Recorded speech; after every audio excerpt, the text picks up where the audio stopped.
Not all spiritual work that people are doing is natural. And so I'm going to give you 2 examples to help you grow and deepen your discernment about what is natural work and what is not.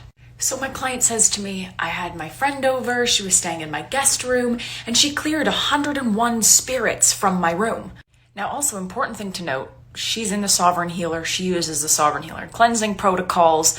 I've been to her home spiritually. I've cleansed it, cleared it. I'm thinking, okay.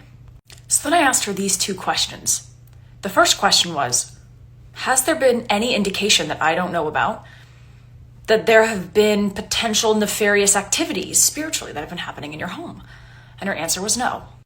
I said, okay.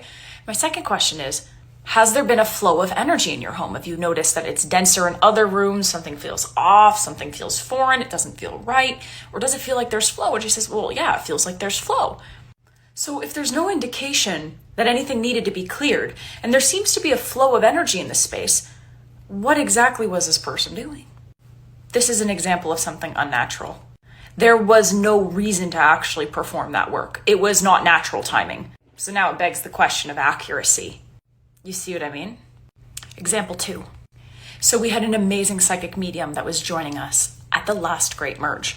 And so when she woke up after the first night, I checked in with her. How did you sleep? Was there anything funky that went on? Let me know. And she said, well, actually, there was this man that came and laid in bed with me and just said, I'm tired, I want to go to sleep.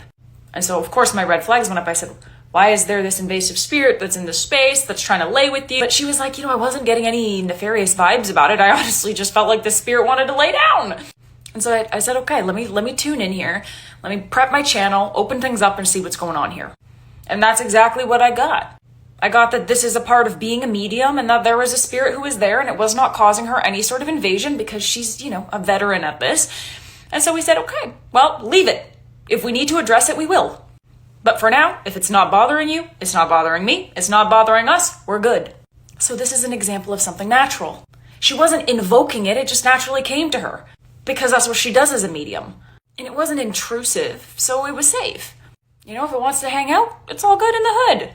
And so we led the Great Merge knowing that there was this spirit that was there, that none of us felt was nefarious, that was not invasive in any way, that just was simply Jay chillin'. And through the rest of the Great Merge, there were plenty of elder spirits that were around us. But because we weren't forcing the energy, they came through naturally, and therefore we were able to feel with our discernment that they were the right, benevolent beings that could be supportive for this work. So what's the difference here? Well, one is forced, and when it's forced, it's very likely inaccurate. But when it's natural and it's coming to you, and it's working with true timing, usually the work is true too.